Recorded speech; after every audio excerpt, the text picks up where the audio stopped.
Bienvenue à tous.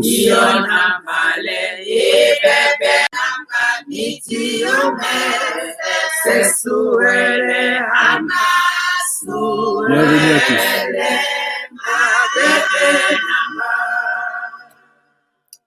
Petite nouvelle du soir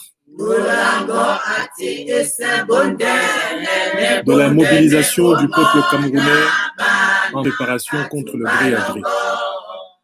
Je vous ai dit que nous entrons dans une phase où ce sera 24 heures sur 24. Vigilance sur toutes les lignes. Mobilité, promptitude, agilité, efficacité sur toutes les lignes. Je vous souhaite la bienvenue à la seconde communication de cette journée du vendredi 5 juin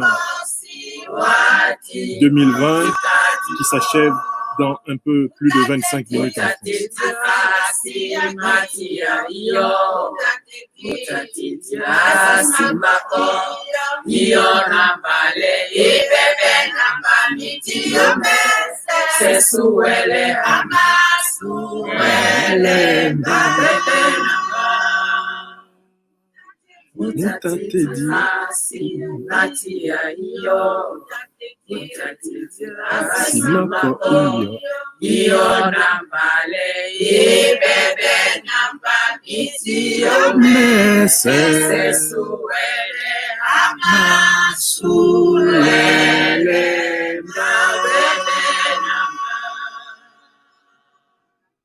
Le peuple camerounais vaincra.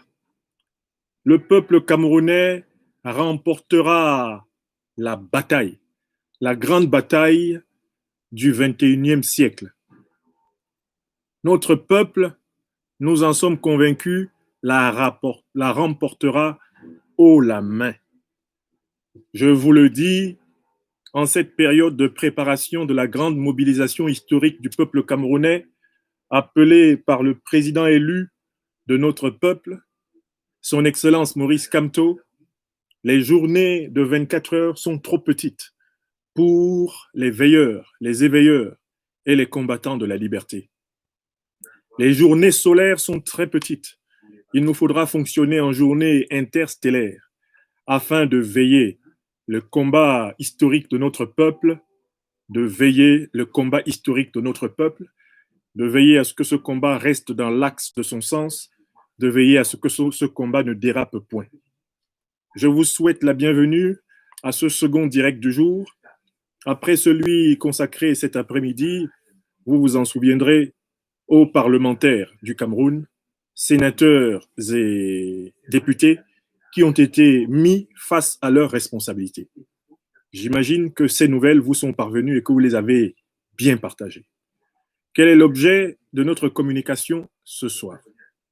L'objet de notre communication ce soir, c'est en réalité de vous apporter quelques éléments d'information, quelques éléments de réflexion, quelques éléments de vigilance, afin que l'axe de la lutte du peuple camerounais, tracé par l'allocution d'orientation du 1er juin 2020, délivré de main de maître par le président élu Maurice Kamto, que cet axe soit parfaitement entrepris et fécondé par le peuple. Je salue chacune et chacun d'entre vous en toutes vos positions.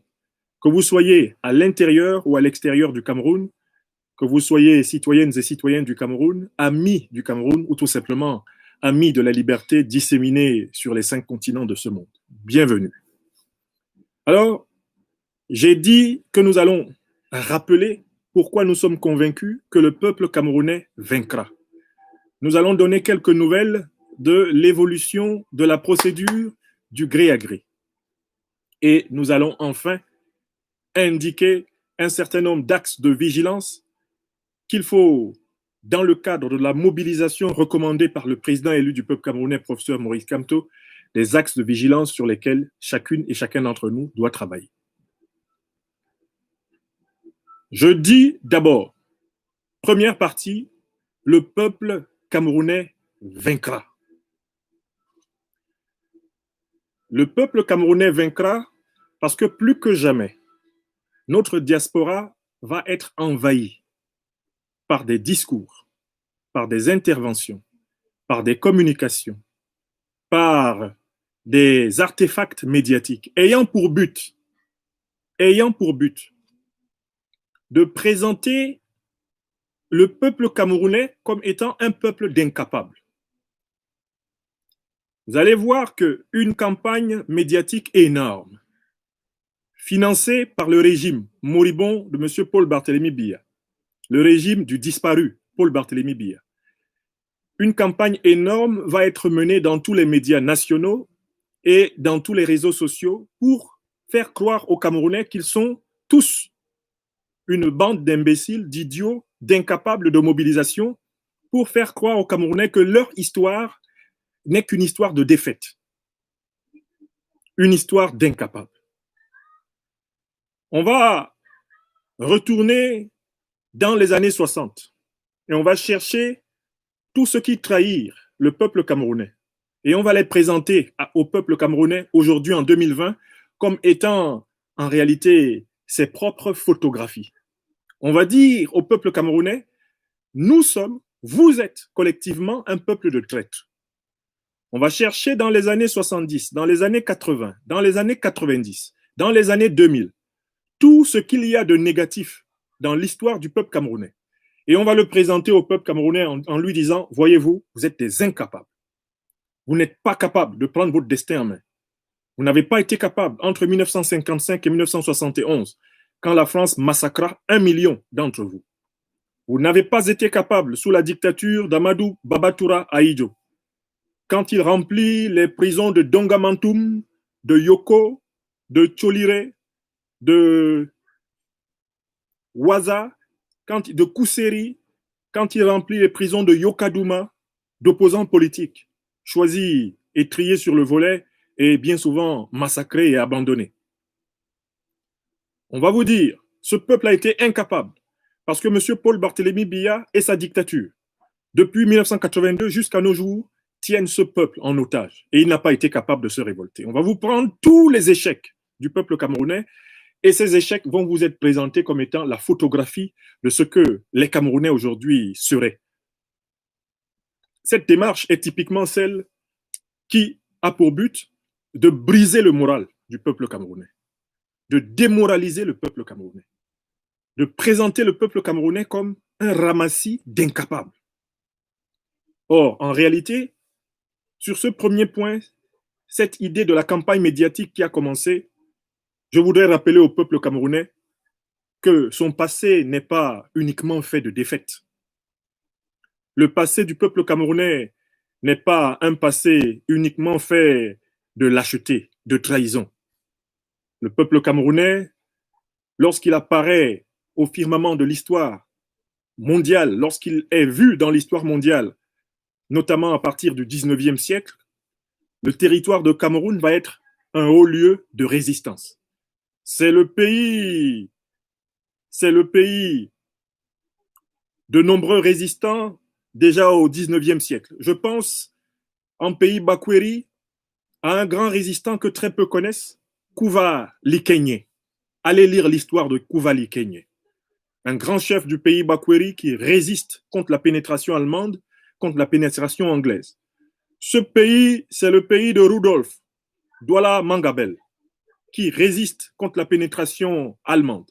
Ce pays est le pays de Martin-Paul Samba, ce grand chef du pays Boulou, qui résiste contre les Allemands et qui prononce la fameuse malédiction faite aux Allemands, vous n'aurez jamais le Cameroun. Le Cameroun, c'est le pays de Madola, c'est le pays des Dandembita, c'est le pays de tous ces grands pendus de l'année 1914 qui ont résisté aux Allemands, qui ont refusé de se soumettre à l'ordre impérial et qui demandent à être considérés comme des hommes. Oui, le Cameroun, c'est le pays de Njoya Bamoun, le grand génie de Fumban, qui tient tête aux Français, oppose aux Français l'intelligence d'un grand peuple, du Camerounien. un grand peuple de l'Ouest Cameroun, le peuple Bamoun. Oui, le Cameroun, c'est le pays du Mpodol, Ruben Nyobe, l'homme du discours de 1952 aux Nations Unies. Le Cameroun, c'est le pays du docteur Félix Roland Moumier.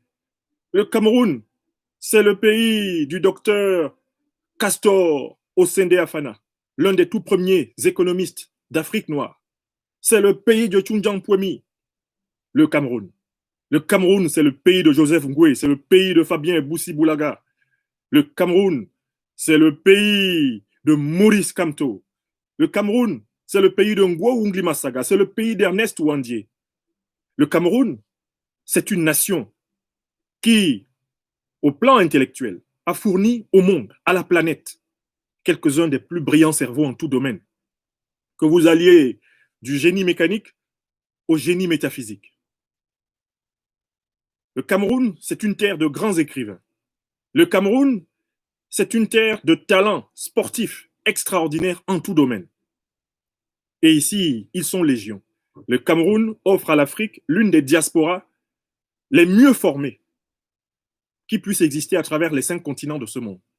Le Cameroun, eh bien, c'est un pays qui est en réalité la synthèse des contradictions de l'Afrique francophone actuelle. Ce n'est pas qu'un pays de l'échec, et les Camerounais n'ont pas toujours échoué. Voilà un bref rappel pour que la mobilisation de cette année 2020, ne se fasse pas sur la base d'une image négative de soi-même. Certes, tout grand peuple procède à la critique de lui-même. Tout grand peuple doit reconnaître ce qu'il n'a pas réussi à faire et mieux faire pour progresser collectivement. Mais aucun grand peuple ne peut avoir sur lui-même un regard essentiellement négatif. Aucun grand peuple ne peut ignorer ses propres génies. Aucun grand peuple ne peut ignorer ses propres traditions, sa propre mémoire. Aucun grand peuple ne peut ignorer sa propre beauté intérieure. Aucun grand peuple ne peut ignorer sa propre créativité, ses propres potentialités. Eh bien, c'est sur les créativités, la potentialité, le génie, c'est sur la capacité de surprendre du peuple camerounais que certains ont pu voir dans les matchs de football de l'équipe nationale lors de certaines grandes compétitions internationales que précisément il s'agit de s'appuyer sur ce génie qui a traversé maintenant pratiquement 2 siècles et demi, 250 années sur cette terre. C'est sur ce génie créateur de nos ancêtres, de nos ascendants, de nos prédécesseurs que nous devons nous appuyer pour bâtir un véritable état de droit, une véritable démocratie camerounaise.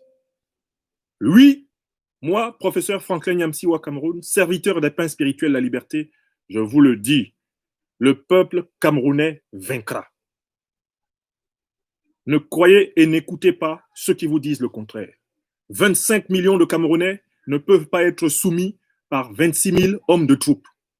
Je recommence. 25 millions de Camerounais ne peuvent pas être soumis par 26 000 hommes de troupes sans commandant en chef. Deuxième idée, en raison de laquelle je vous dis que le peuple camerounais vaincra. Le peuple camerounais vaincra parce que vous verrez que les ennemis du peuple camerounais vont présenter le mot d'ordre de mobilisation lancé par le président Maurice Kamto comme étant une solution éculée, comme étant une solution insignifiante. Les ennemis de la mobilisation du peuple camerounais, les ennemis de la libération du peuple camerounais vont banaliser le mot d'ordre du président élu du peuple camerounais.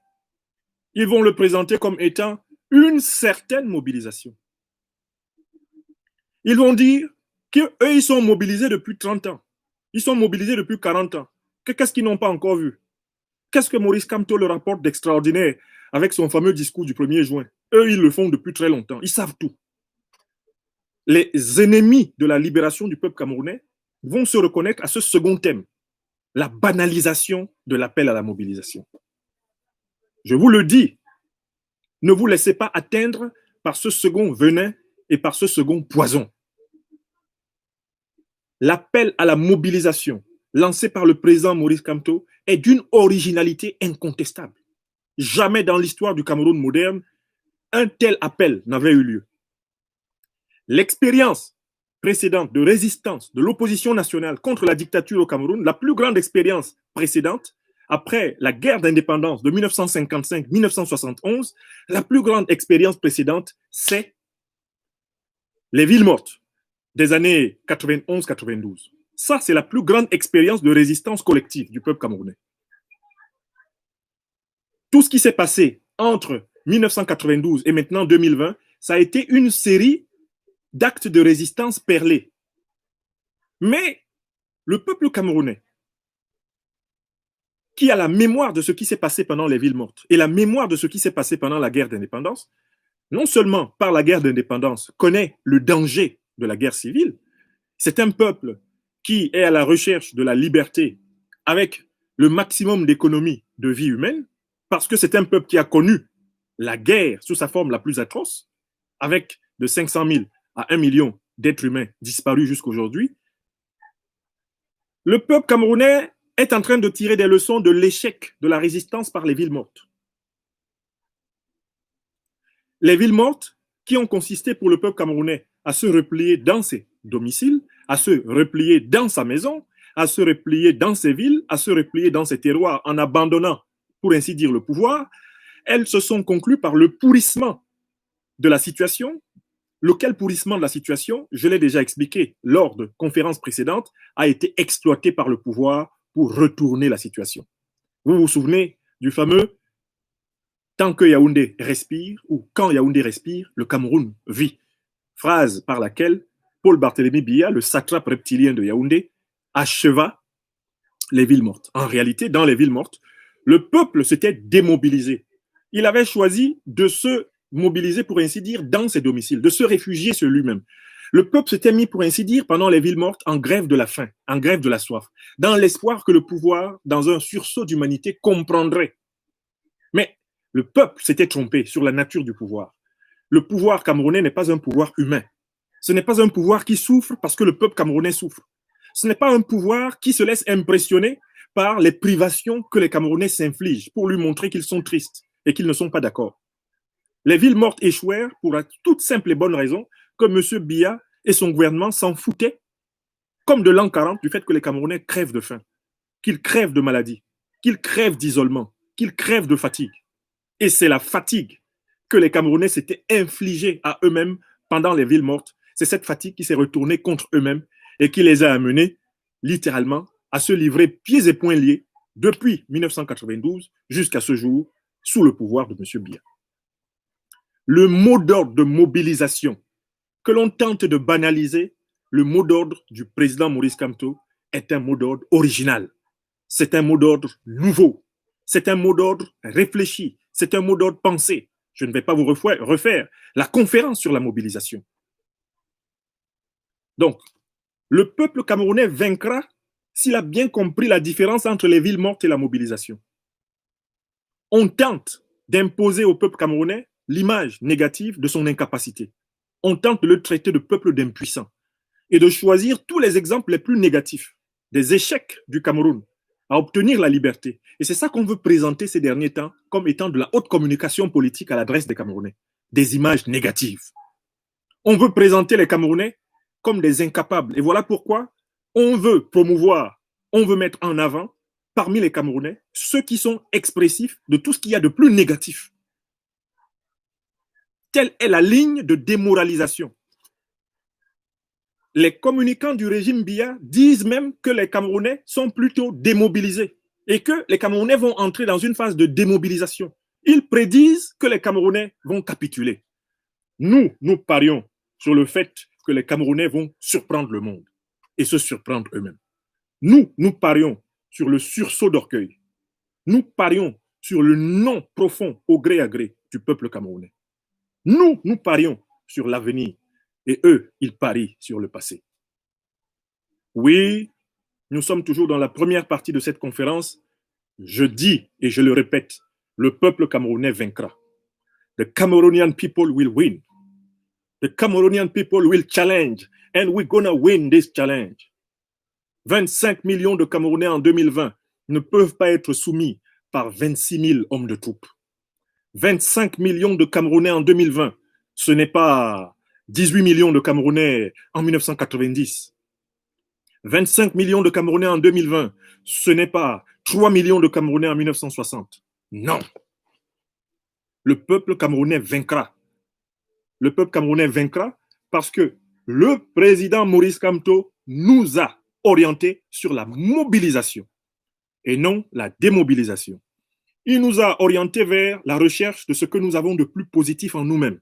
Il nous demande d'aller au plus profond de nous-mêmes et d'aller chercher la lumière de l'esprit qui brille en tout être humain et l'affirmer ensemble. Le président Maurice Kamto nous invite à rechercher dans la mémoire de victoire, dans la mémoire d'espérance, dans la mémoire de beauté. Il nous invite à chercher ce qu'il y a de meilleur en chacune et chacun d'entre nous et à le mettre ensemble contre l'ignominie en face. Et j'insiste, en face, on va tenter de nous montrer que ce qu'il y a en nous, vraiment de bas, de ténébreux, de visqueux, que c'est cela qui est supérieur. Nous refusons que l'on présente le peuple camerounais comme un peuple de lâches. Nous refusons. Nous refusons qu'on présente le peuple camerounais comme un peuple de traîtres. Nous refusons. Nous refusons qu'on présente le peuple camerounais comme un peuple d'incapables. Nous refusons. Nous refusons qu'on présente la belle diversité de ce peuple, les talents de ce peuple, comme étant incapables de transcender les limites ethniques, incapables de transcender les limites de l'intérêt immédiat, incapables de transcender les limites des rancœurs du passé pour se projeter ensemble vers l'avenir et bâtir l'une des plus belles républiques que la terre ait jamais portée. I believe in my native country. I believe in the capacity of my country to build something wonderful in this century. I know that in the memory of my country, there are many negative remembrance. I recognize that our past was not systematically a wonderful past. I do recognize that, but I affirm and I am convinced that there is something positive in our memory.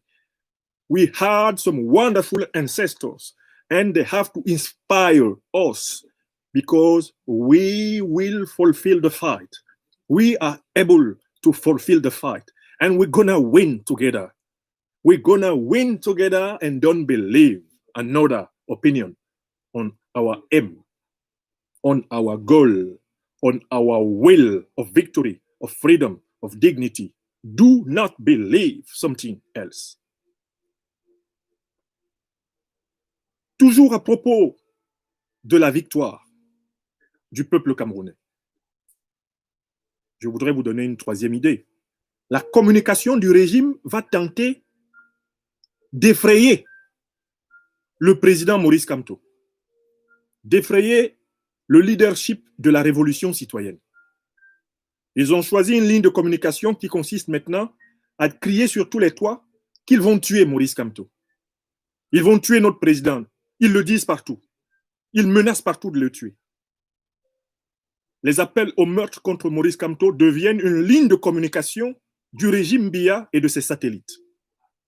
L'objectif est d'effrayer, croit-il, le président élu du peuple camerounais, d'effrayer effectivement tout ce qu'il a appelé à la mobilisation et de paralyser les Camerounais dans la périte.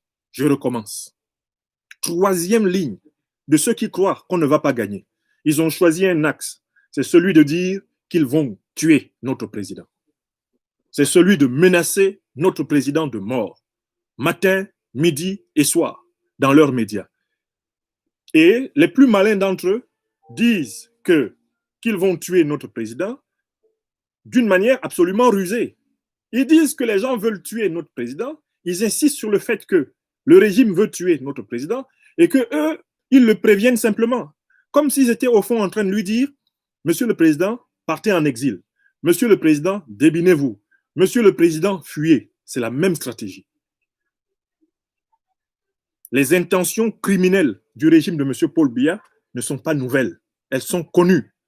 Par contre, La ligne de communication qui consiste désormais à marteler le régime Biya va tuer le président Maurice Kamto. Le régime Biya se prépare à tuer le président Maurice Kamto. Prévenez le président Maurice Kamto, on va le tuer. On va certainement le tuer. C'est terminé. Votre lutte n'ira pas loin. On va le tuer. Cette ligne de communication, elle a ceci de pervers que d'un côté, elle donne l'impression de se soucier de la sécurité et de la santé du président Kamto, et de l'autre, en réalité, au fond, elle cherche à atteindre son moral et atteindre le moral des troupes citoyennes, le moral du peuple, qui dira, ah, mais si de toutes les façons on va tuer notre président, à quoi ça sert de lutter? Puisque de toutes les façons, nous luttons parce que nous souhaitons qu'il préside à la République. La vérité est la suivante. Personne ne détient le droit de vie ou de mort sur le président Maurice Kamto. Le seul détenteur de la vie et de la mort de tout homme sur cette terre, c'est pour ceux qui sont croyants, Dieu le Tout-Puissant. Personne ne peut écrire d'avance le jour où un homme mourra. Le président Maurice Kamto a une parfaite conscience de la haute mission qu'il assume. Et il l'assume en liberté et en conscience. Ceux qui rêvent d'atteindre le moral du président Maurice Kamto par le chantage à l'assassinat ne le connaissent pas. Ils ne savent pas, ils n'ont pas mesuré son degré de détermination. Ils n'ont peut-être même pas bien lu et bien entendu le discours du 1er juin. Le président Maurice Kamto est dans un combat de civilisation. C'est un combat pour les siècles des siècles. C'est un combat immémorial. Et le président Maurice Kamto, qui est un homme attaché à la vie, est un homme qui a déjà intégré dans son plan de vie la possibilité du sacrifice suprême. Ce n'est pas moi qui ai mis ces mots dans sa bouche, c'est lui-même qui le dit. Il ne le dit pas parce qu'il le veut. Il le dit parce que l'objectif qu'il veut poursuivre est un objectif qui est plus important que ma vie, que la vôtre. C'est la vie de la communauté, c'est la vie de la civilisation, la vie de la société. Il veut servir son pays. Donc la propagande qui consiste matin, midi et soir à menacer le président Maurice Kamto d'assassinat et à vouloir intimider la mobilisation à travers des menaces d'assassinat pointées sur le président Maurice Kamto, sachez qu'il s'agit d'une action psychologique qui a pour but de décourager, qui a pour but d'imposer le désespoir. Sachez que cette action psychologique n'a aucun effet sur la détermination du président Maurice Kamto et aucun effet sur un véritable leadership révolutionnaire. Un véritable leadership révolutionnaire, pacifique ou même non pacifique, tout leadership révolutionnaire intègre les menaces de mort, le chantage à la mort, la pression psychologique comme étant une variable d'ajustement. Je recommence. Tout grand leadership révolutionnaire, pacifique ou non, intègre la menace de mort comme étant une variable d'ajustement de sa propre attitude, de son propre engagement et de sa vie quotidienne. Ce n'est pas aujourd'hui que le président Maurice Kamto reçoit des menaces de mort. En dernière date, 2 tondus, 3 pelés armés ont tenté d'avoir accès à sa résidence. Tout cela faisait partie de cette stratégie de harcèlement psychologique dont je vous ai déjà parlé et de tentative effectivement de démoraliser le peuple à travers l'agression contre notre leader. Nous le savons. Mais là aussi, nous vaincrons parce que nous sommes déjà psychologiquement préparés à cette agressivité verbale et nous sommes déjà parfaitement au courant de la nature criminelle du régime qui vient de tuer Samuel Ouazizi ou qu'il a tué il y a longtemps avant qu'on ne le découvre. Donc voilà, la première partie de cette conférence est achevée. Je voulais déloger des esprits où cela s'installe. Eh bien, le défaitisme que la campagne médiatique du régime et de ses snipers est en train de produire chez ceux d'entre nous qui sont faibles, qui ont des capacités analytiques et une mémoire de lutte historique pour le moment insuffisante. Je leur demande de se renforcer, de se rapprocher des personnes d'expérience, de se rapprocher de citoyens qui ont participé aux luttes du passé et qui les ont étudiées, afin de bénéficier d'un véritable réarmement moral. Le peuple camerounais vaincra. Dites-le vous, c'est notre mantra. Il vaincra parce que 26 000 hommes ne peuvent pas soumettre 25 millions de citoyens. Premier point. J'ai dit le peuple camerounais vaincra. Et j'ai démontré cela par 3 contre-arguments qui remettent en cause la propagande insidieuse, sibylline, perfide, déguisée du régime. Le peuple camerounais vaincra. Il vaincra, je rappelle, parce que son histoire n'est pas faite que de défaites. Et parce qu'en son sein, il n'y a pas eu que des traîtres et des losers. Il y a eu des hommes de valeur. Et il y en a. À la tête desquels aujourd'hui, le président élu du peuple camerounais, professeur Maurice Kamto. Il y a des hommes et des femmes de valeur dans le Cameroun contemporain, comme il y en a eu toujours. Et ces hommes se reconnaissent dans le plus noble combat de ce temps que le président Kamto incarne. J'ai dit que la deuxième ligne de propagande, elle va consister à laisser croire que la stratégie de la mobilisation ne vaut rien. J'entends dire que le président Maurice Kamto, selon certains, aurait lancé, je les cite, une certaine mobilisation. Voilà. Le temps arrive où les véritables ennemis de la résistance camerounaise vont se dévoiler. Ils se sont mis à s'attaquer au discours du président élu. Ils présentent la mobilisation dont parle le président Maurice Kamto comme étant une certaine mobilisation. C'est-à-dire, en réalité, ils présentent le discours du président Maurice Kamto comme étant un discours frelaté, comme étant un discours qui ne nous apprend rien, comme étant un discours qui n'apporte rien de nouveau, comme étant un discours réchauffé. Parce que eux, ils sont mobilisés depuis 30 ans à tenir en réalité de véritables séances du coq à l'âne, dignes d'individus en état de cafouillage mental avancé.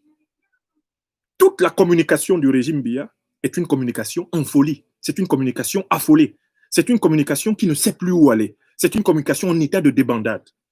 Ils ont du mal, le bateau prend de l'eau de toutes parts, parce que le président Maurice Kamto a sorti un joker quand il a dit mobilisation, alors que eux tous s'attendaient à ce qu'ils disent ville morte et qu'ils tombent dans leur piège, le piège de leur pseudo-stratégie, le piège de leur non-stratégie, le piège de leur stratégie en réalité de l'escargot, de leur stratégie de l'autruche. Le président Maurice Kamto a dit non, mon peuple ne restera pas les bras croisés dans ses chaumières en train de pleurer pendant que le gré à gré se déroulera dans l'hémicycle de Ngouaïkele, pendant qu'à Etoudi, pendant que dans les ministères, les gouvernorats, les préfectorats, les commissariats, le régime fonctionnera. Non, le peuple, eh bien, reprendra le pouvoir des mains de ceux qui auront tenté de l'usurper, une fois de trop, une fois de plus. J'ai rappelé cela. Et j'ai rappelé que la menace de mort, qui est devenue maintenant une monnaie de chantage pour tenter de déstabiliser le pays, cette menace de mort n'est pas valable. J'ajouterai une quatrième idée, toujours sur la première partie, que j'ai failli oublier. Les ennemis de la résistance vont essayer de paralyser les Camerounais en leur faisant croire que tout acte de résistance contre le régime Biya va dériver en guerre interethnique. Le défi de cette année 2020, c'est que les Camerounais vont se débarrasser d'une dictature sans s'entretuer entre eux. Parce que les Camerounais, au fond, s'aiment et qu'on les a manipulés depuis la colonie pour se détester mutuellement parce qu'on voulait les contrôler par cette détestation mutuelle organisée. Je recommence. Cette quatrième idée de la propagande, que toute manifestation sur le terrain au Cameroun déboucherait nécessairement sur un conflit interethnique, ça c'est un axe de la communication du régime pour paralyser les forces du changement. C'est faux. Les Camerounais, qu'ils soient Bamileke, Beti, soi-disant donc Sawa ou Ekan ou je ne sais quoi, les Camerounais sont capables de savoir que pendant longtemps on les a manipulés, qu'on a pendant longtemps utilisé leur soi-disant appartenance ethnique pour les opposer, les neutraliser les uns les autres et les exploiter. Pour ainsi dire, les cocufier politiquement les uns les autres. Donc, les Camerounais le savent. Il faut donc une nouvelle intelligence, une nouvelle communication citoyenne pour montrer aux Camerounais qu'ils sont des frères, qu'ils sont des sœurs. Et la révolution pacifique de 2020, c'est la révolution de la fraternité des Camerounais les uns envers les autres.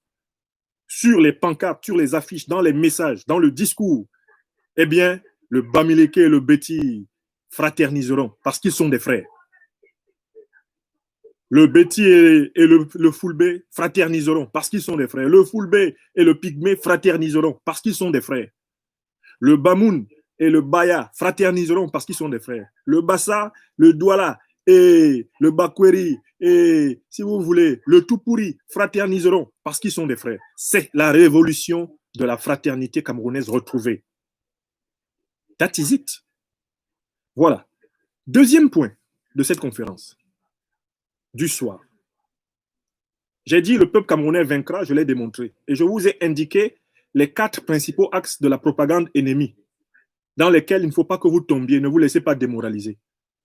Ils vont tenter de présenter le Camerounais comme tous les Camerounais comme étant des êtres négatifs et incapables. C'est faux. Ce n'est pas vrai. On n'est pas tous des êtres négatifs. Et nos ancêtres ne furent pas tous négatifs. Tout le monde n'est pas Paul Barthélemy Biya et son oligarchie. Ce n'est pas vrai. Tout le monde n'est pas Feynman. Tout le monde n'est pas tout ce qu'il y a de négatif dans notre société. Non. Certains le sont, d'autres pas. Tout le monde n'est pas Sardinard. Non. Certains le sont, d'autres pas. Ils vont tenter de vous faire croire que la mobilisation n'est pas une idée originale, que le président Kamto n'a rien apporté de neuf. C'est faux. Nous vous avons montré ce qu'il y a d'original dans la mobilisation. Et ils ont peur de la mobilisation. Je vous en ai donné des images de la mobilisation. Je crois que je vous en ai donné. Je regarde, quand je parle de mobilisation, j'aime toujours en donner une image. Voici ce dont ils ont peur. Voici pourquoi ils veulent que ce soit des villes mortes et non pas la mobilisation. Je suis obligé de vous le montrer à chaque fois. Qu'est-ce qu'ils ne veulent pas voir? Ce qu'ils ne veulent pas voir, c'est une scène qu'ils ont déjà vue. Il y a une scène qu'ils ont déjà vue lorsque l'enfant prodigue du peuple camerounais rentrait l'autre jour chez lui. Ce qu'ils ont vu ce jour-là, c'est ce qu'ils ont peur de voir dans tout le pays. Donc, je vais leur montrer. Parce que c'est ça qu'on appelle, en réalité, l'image subliminale anticipative. Voilà ce qu'ils ne veulent pas voir. La mobilisation. Voici ce qu'ils ne veulent pas voir. Voici ce qu'ils ne veulent pas voir. Ils ne veulent pas voir la mobilisation. Ils ne veulent pas voir la mobilisation. D'accord? Voilà ce dont ils ont peur. Voici ce qu'ils ne veulent pas voir.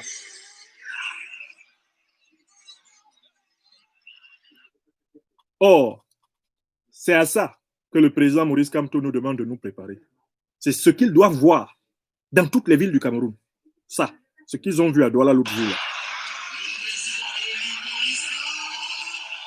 Voilà ce qu'ils doivent voir. Voilà ce qu'ils doivent voir. Partout. Alors, on ne peut pas amener le peuple camerounais à cette capacité de mobilisation si on privilégie des modèles négatifs et si on valorise des modèles négatifs, si on promeut les médiocres, si on promeut les gens qui ne représentent pas ce que le peuple veut devenir. Le peuple ne va pas être mobilisé. Vous voulez mobiliser les gens, donnez-leur des raisons de penser que le monde dans lequel vous les amenez sera meilleur que celui dans lequel ils sont. Vous n'allez pas prendre les figures négatives du passé et du présent et les présenter aux gens comme étant les modèles de l'avenir. Ce n'est pas possible. Les gens ne vont justement pas être mobilisés. Pour mobiliser les gens, il faut leur présenter les figures positives du passé et du présent et leur dire qu'avec ces figures positives, ils peuvent construire un avenir meilleur. C'est clair ou c'est pas clair? Bon. Ils ont peur de la mobilisation. Voilà pourquoi toute la communication du régime et les snipers internationaux du régime sont en train de faire un travail de démobilisation, de déstabilisation, de division, d'opposition, n'est-ce pas? On passe à la deuxième partie. J'ai dit, dans cette première partie, j'ai conclu, et je l'affirme comme un mantra, vous êtes déjà à présent ici, 1700, là, 1300, nous sommes environ donc 3000 personnes, un peu plus de 3000 personnes. Je vous le dis, que chacun d'entre vous, que chacun d'entre nous reparte de cette conférence avec la conviction intérieure forte et renforcée que le peuple camerounais vaincra.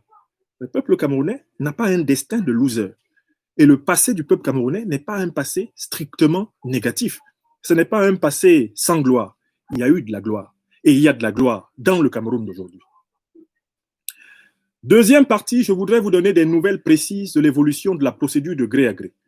Car, vous le savez, je coordonne les services de communication de la résistance africaine, en abrégé SRA. Et ces services travaillent. Et nos informations se précisent. Selon les informations qui me sont parvenues, voici comment serait composé potentiellement le schéma du gré à gré.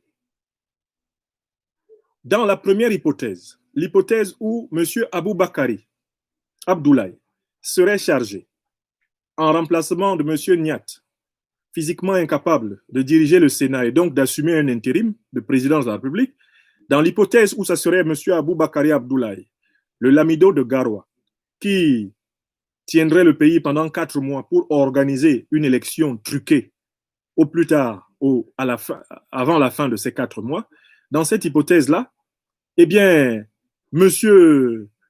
Aboubakari préparerait l'arrivée au pouvoir d'un trio.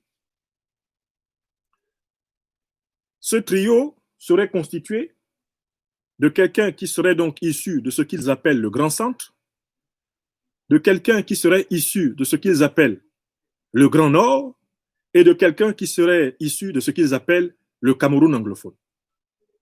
Nous sommes amenés à nous questionner publiquement sur la posture dans la situation actuelle. On connaît déjà la posture très révélée de M. Franck-Emmanuel Biya, qui se présente jusqu'ici comme le leader émergent de l'oligarchie criminelle du Grand Centre, de ce qu'ils appellent les écans, les soi-disant. M. Franck-Emmanuel Biya se présente jusqu'ici comme celui qui tient la dragée haute parce qu'il détiendrait l'essentiel des forces en capacité de combattre dans ce clan-là. Mais il est encore en duel, bien sûr, avec les 2 autres clans, le clan de Nanga et Boko, avec Ferdinand Ngongo, René Emmanuel Sadi d'une part, et le clan des Argentiers armuriers, avec notamment M. Louis-Paul Motazé et un prisonnier célèbre, un certain M. Mebengo. Ce clan n'a pas encore lâché le morceau et il est à la manœuvre. Mais l'idée, ça serait donc que, côté nord, ce soit éventuellement le jeune ministrion Alamine Ousmane Mey qui soit désigné comme premier vice-président. Ils sont même dans un schéma où ils veulent avoir un système où il y aura un président et 2 vice-présidents de la République. Le président qui serait donc issu de leur soi-disant grand centre, probablement M. Franck-Emmanuel Biya selon leur schéma, le premier vice-président qui serait issu du Grand Nord, probablement donc M. Alamine Ousmane Mey, et le recoupement de nombreuses informations qui nous parviennent nous disent qu'ils sont en train d'essayer de débaucher une élite du Cameroun anglophone. Je donne le nom, mais c'est une hypothèse qui pourrait être vérifiée dans les prochains jours. Sur notre tabloïd, nous avons le nom de M. Akere Mouna. Je recommence.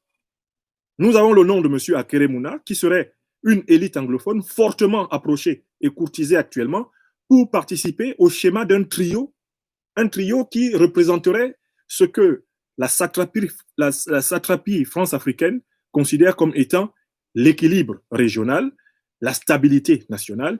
Le trio qu'on veut nous imposer par le gré à gré, c'est le trio probable Franck-Emmanuel Biya, président supposé de la République, Alamine Ousmane Mey, vice-président supposé de la République, et puis Akere Mouna, vice-président supposé de la République, qui serait ici en quelque sorte la caution anglophone de toute l'affaire. Je dis bien que ce sont des informations hypothétiques que nous avons dans nos mains. M. Akere Mouna a parfaitement le temps de se démarquer de toutes les approches dont il est l'objet. Mais nous avons le devoir d'informer le peuple que de nombreuses élites anglophones, et que lui, M. Akere Mouna en particulier, font l'objet d'une approche de cette nature. Nous devons donc prévenir le peuple que c'est cela le schéma tel qu'il apparaît. Alors ça, c'est dans la première hypothèse. Dans la seconde hypothèse, c'est le même trio qui passerait directement. C'est-à-dire que dès qu'ils obtiendraient la révision de la Constitution, selon la seconde méthode, ils introduiraient le poste de vice-président de la République. Ils diraient que le président de la République sera désormais assisté de 2 vice-présidents qu'il a toute l'attitude de nommer parmi des élites issues de la diversité nationale, et celui qui serait désigné vice-président prendrait le relais pour assurer les 5 dernières années du président disparu, et il aurait le droit de nommer directement 2 vice-présidents, et ainsi on nous sortirait du chapeau un personnage du Nord comme premier vice-président, un personnage, bien sûr, du Cameroun anglophone comme deuxième vice-président. C'est le même schéma, mais on nous l'imposerait plus vite simplement ici par l'écriture constitutionnelle. Alors que dans le premier schéma, on irait carrément, on modifierait la Constitution, mais pour aller à une élection, et à l'issue de cette élection, on obtiendrait cela, ou alors on irait à l'élection par la violence, bien sûr, par le trucage, par la fraude, et à l'issue de l'élection, on modifierait la Constitution pour introduire eh bien, ces éléments-là et, bien sûr, récompenser ceux qui auront soutenu la mascarade. Ça, c'est la deuxième partie de cette conférence. Je devais vous donner ces informations-là, à savoir l'état du gré à gré. Et ceci renforce notre conviction et notre détermination à nous opposer au gré à gré. Nous nous opposons fermement au gré à gré. Fermement. Enfin, je voulais conclure ce bref point d'information du soir, par une indication d'un certain nombre de perspectives de travail. Dans la journée, j'ai insisté sur le fait qu'il fallait, de toute urgence, commencer à parler aux parlementaires camerounais. J'espère que les uns et les autres ont pris cette initiative en main. Il faut parler aux sénateurs, il faut parler aux députés. Il faut leur parler.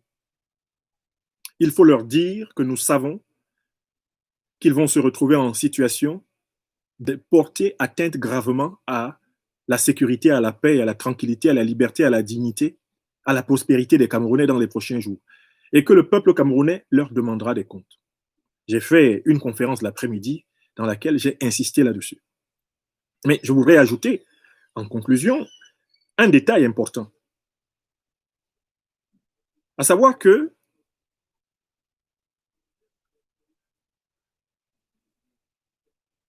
nous avons assisté à une vaste séance de corruption publique. Tout le monde a bien vu M. Atangandi, bardé de valises de milliards, distribués aux parlementaires camerounais des moyens exceptionnels, ce qui indique très clairement qu'ils sont en train de les mettre en condition mentale pour se soumettre à leurs desiderata. Nous disons que lorsque la mobilisation du peuple camerounais contre le gré à gré aura lieu, tout parlementaire qui a reçu de l'argent pour agir contre le peuple camerounais devra rendre gorge. C'est une idée que je voulais ajouter. Je tiens aussi à signaler que les informations qui nous sont parvenues indiquent que notre frère, le journaliste Samuel Ouazizi, qui a été assassiné, l'a été parce qu'il avait découvert justement ce fameux stratagème de gré à gré et qu'on craignait qu'il parte. Il avait notamment découvert l'implication de certaines personnalités anglophones dans ce stratagème de gré à gré. Il avait notamment découvert que M. Akere Mouna était approché dans cette affaire de gré à gré. Je tiens à le révéler par respect pour la mémoire de ce journaliste. Il avait découvert que des personnalités anglophones avaient été approchées pour être prédisposées au gré à gré. Et les papiers de ce journaliste, tels qu'ils commencent à apparaître et à transparaître dans tous les réseaux de recherche, révèlent qu'il avait mis le doigt sur cet engrenage-là. Il avait vu ce qu'ils étaient en train de faire. Ce qui peut aujourd'hui permettre de comprendre pourquoi son élimination atroce a été froidement décidée.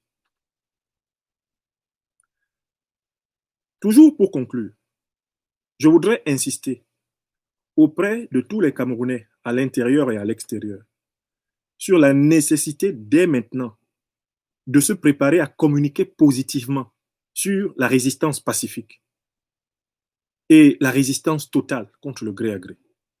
Bien expliquer et bien faire comprendre dans notre entourage, dans nos entourages, qu'il ne s'agit pas d'un règlement de compte contre une catégorie particulière de Camerounais, mais de la lutte contre la dictature.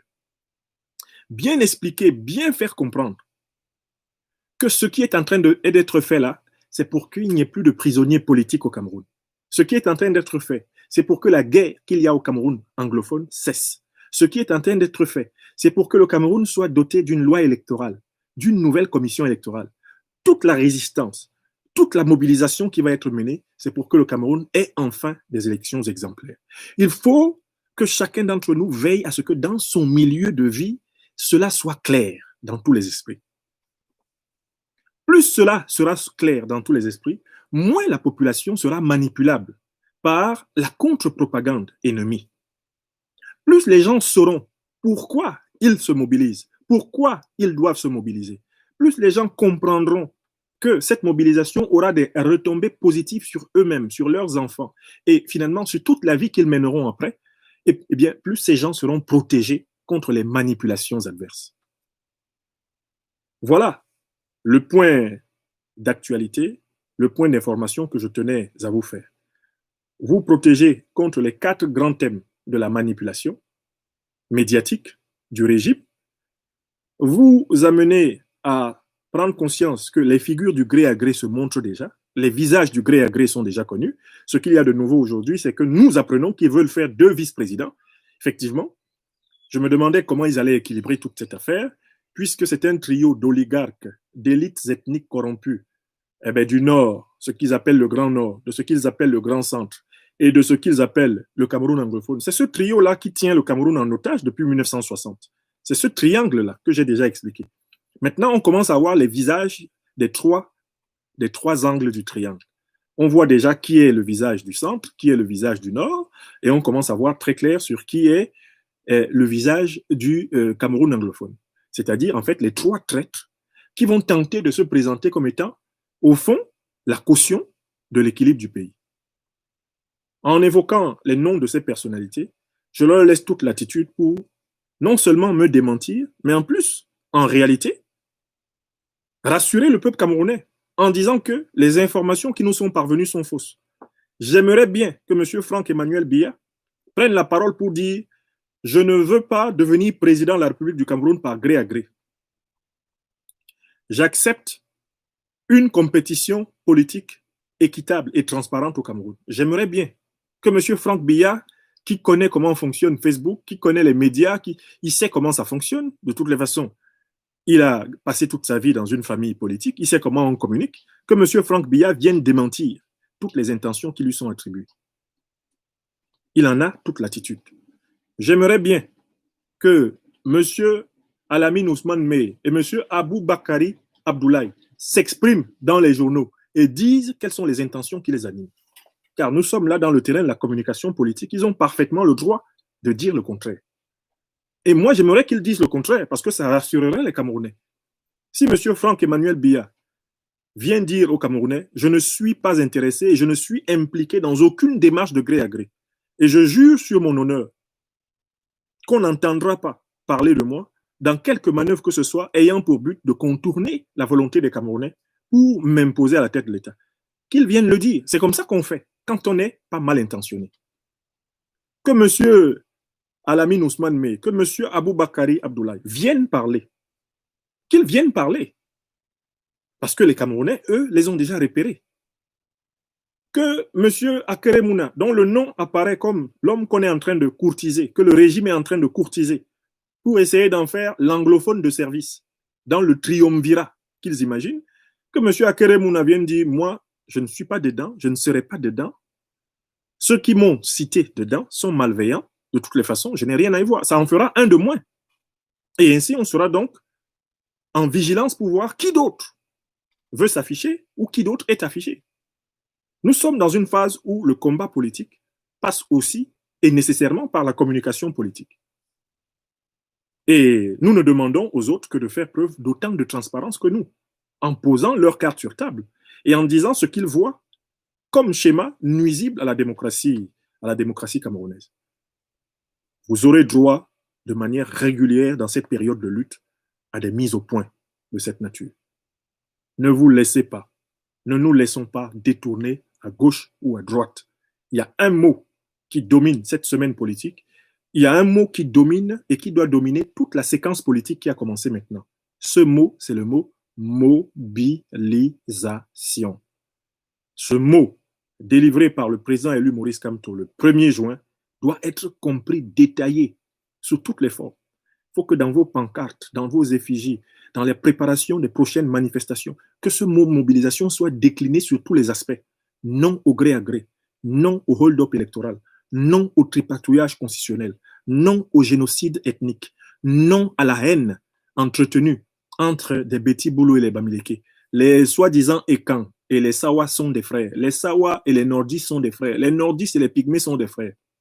Les Pygmées et les anglophones sont des frères. Nous sommes tous des frères. Nous sommes un seul et même peuple. Nous sommes des humains et nous devons vivre ensemble dans le consensus autour de valeurs communes. Préparez les tracts, préparez les pancartes, préparez les banderoles, préparez de l'eau, préparez-vous, peuple du Cameroun, pour la grande mobilisation. Car il s'agira d'agir et non pas d'assister en spectateur, n'est-ce pas, à l'histoire en marche du pays. Toute la communication du régime va vouloir vous transformer, nous transformer en spectateurs de l'histoire. Nous, nous allons nous battre pour être acteurs de l'histoire. Et je conclus par le mot par lequel j'ai introduit la présente conférence. Et ce mot est bien le peuple camerounais vaincra. Le peuple camerounais vaincra. Le peuple camerounais vaincra. Bonne nuit. Et à demain pour d'autres œuvres, à ce week-end pour d'autres œuvres. Vive la mobilisation du peuple camerounais contre le gré à gré. Vive le président élu du peuple camerounais, serein et imperturbable dans son engagement pour l'émancipation de ce peuple. Vive le peuple camerounais éveillé, le peuple camerounais qui n'est pas pessimiste, le peuple camerounais à qui on ne la fait pas, le peuple camerounais qui ne se soumet pas aux bonimenteurs, le peuple camerounais qui ne se laisse pas endormir par les coqs à l'âne de snipers à la compréhension superficielle du discours, de l'exposé et de l'ordre logique des idées. Vive le Cameroun. Merci à tous. Merci.